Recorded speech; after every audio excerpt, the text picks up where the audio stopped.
Jackie Christie was never the type to cry on camera. If you've followed her through Basketball Wives, through every fight, every viral soundbite, you know she's always come off as the woman who can't be shaken. But recently, something changed. Something cracked. In an emotional live stream, Jackie sat in front of her phone with red swollen eyes, trembling hands, and no filter. And what she said left the internet gasping. She accused former NBA star Chris Webber of betraying her trust in a shady business move that might have used her name without permission to lure investors into a scam. It sounds wild, right? Chris Webber, Hall of Famer, NCAA legend, being called out like this wasn't on anyone's 2025 bingo card. But Jackie didn't just drop vague accusation. She named names, gave context, and painted a picture of calculated deception that hit way deeper than reality TV drama.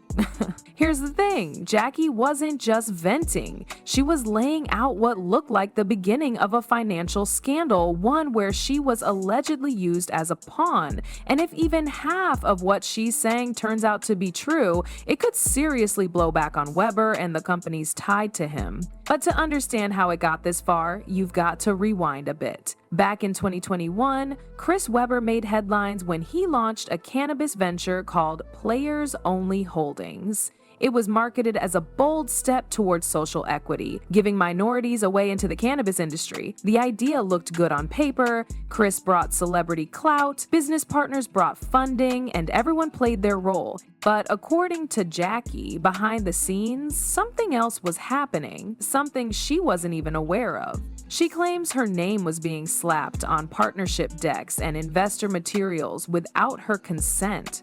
Not as a casual shout out, but listed as an official brand consultant. A title that sounds harmless until you realize it could come with liability if the business flops or funds go missing. And Jackie, she says she never signed a thing. If my name's on those papers, somebody forged it or added it without me, she said in her stream, and I will take that to court. It wasn't just talk. Right after she went public, online sleuths started digging, and sure enough, her name showed up in some docs linked to Webber's ventures. That's when things got messy. A few fans dismissed it as drama for clicks, but others, especially those who've followed Jackie's career for years, believed her instantly.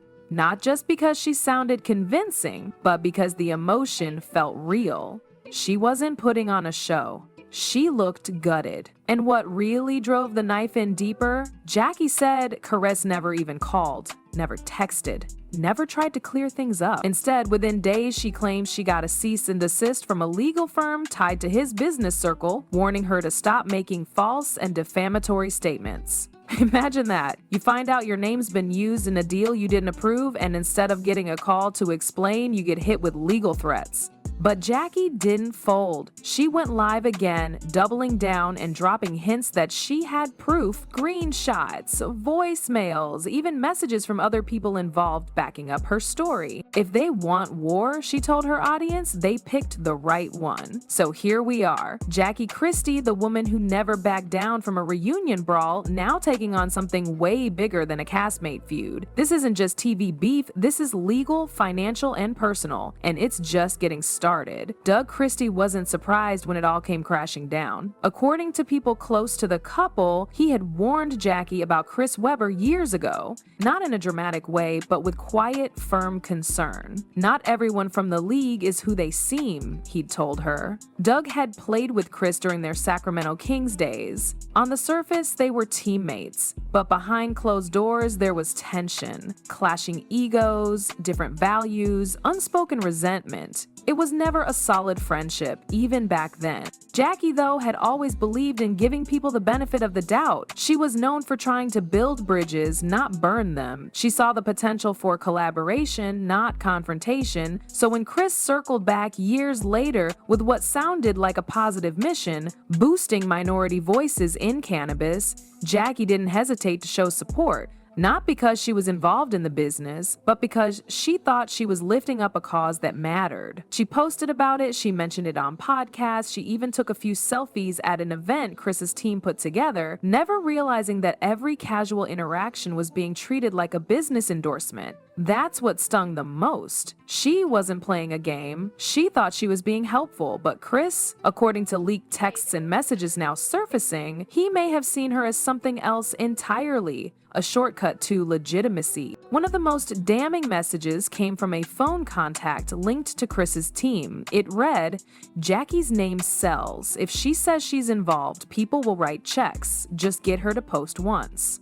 Jackie says she never saw that message until an ex-associate of Weber's sent it to her, along with audio recordings where Chris allegedly talked about using her brand to sweeten the pitch. That phrase, using her brand, kept echoing through her head. That's when Doug reportedly lost his cool. He'd kept quiet up until then, trying to give Jackie space to handle it, but once proof started surfacing that her name had been added to documents without permission and that investors were writing checks based on false associations, he stepped in. Sources say there was a heated argument between the couple, not because he blamed her, but because he was angry she hadn't walked away sooner. Doug had spent years building their family's reputation. He knew what it meant to be tied to bad press, especially with his current role as a coach. "You gotta protect your name," he allegedly told her. "Ours isn't just personal, it's business." For Jackie, that moment was the tipping point. This wasn't just about her anymore. It was about the impact it could have on their family, their livelihood, their future. To make matters worse, Jackie began noticing subtle shifts around her. A sponsorship deal she was negotiating suddenly stalled. A brand she'd worked with for years ghosted her. Friends in the industry stopped returning calls. She felt the walls closing in. And that's when the fear really set in. Not just of being dragged into a legal mess, but of being silenced altogether.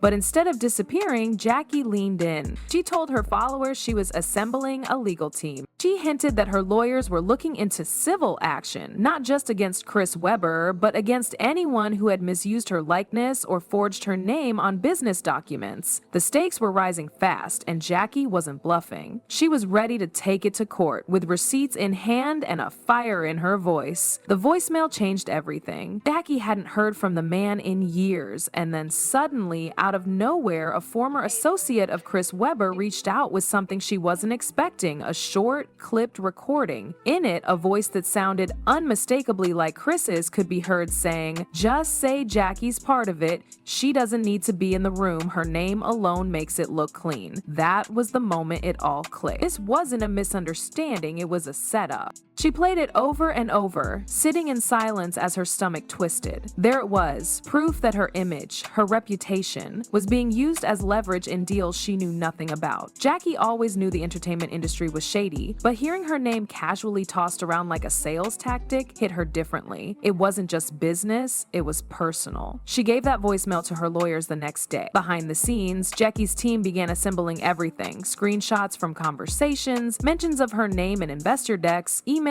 from publicists, and the audio clip. One lawyer described the evidence as alarmingly consistent, not just with fraud, but with intentional misrepresentation. And as the legal team dug deeper, they found more links. 2 other failed ventures from 2022 where her name appeared in press kits she'd never seen before. Even worse, some investors who thought Jackie was personally involved had already started coming forward. One of them claimed to have dropped 50 grand based on her supposed endorsement. "I only signed because Jackie was listed as part of the media strategy," the investor told a blogger. "If she says she never agreed, then this whole thing was built on a lie." That single quote spread like wildfire across Instagram and Black Twitter. Jackie wasn't just fighting for her name, she was suddenly at the center of a possible civil fraud investigation. Meanwhile, Chris Weber remained completely silent. No tweets, no press statements, no interviews. His publicist refused to comment. His business website went offline for maintenance. Fans began calling it the most suspicious silence they'd ever seen. Even former teammates were getting pulled into it, with media outlets trying to get anyone to say something, anything. Still, Jackie pressed forward. She kept going live, kept posting, kept answering DMs from followers who thanked her for not backing down. "This isn't just about me," she said during one live stream. "This is about all the women who've had their names used without permission, who've been told to sit down and stay quiet. I won't be one of them." Her words resonated. The hashtag #StandWithJackie Jackie and "Where is Chris Webber" trended for days. Celebrities began weighing in subtly with cryptic tweets or Instagram stories. Others reposted her video with the caption, "This industry is dirtier than you think." The energy around the story shifted. Jackie wasn't being treated like a reality star looking for attention. She was becoming a symbol of calling out exploitation. Privately, Jackie's legal team continued gathering testimonies, and there was even talk of subpoenaing internal documents from Webber's company, but Jackie didn't care about dragging him through the mud just for revenge. She said she wanted accountability. He could have just told the truth, apologized, made it right. Instead, he tried to shut me up with lawyers. That was his mistake. Whatever happens next, one thing's for sure. Jackie Christie didn't fold. She rose, voice unshaken, truth in hand, and made it clear she's not the one to mess with. And if anyone thought this would blow over, they weren't paying attention. This is just the beginning.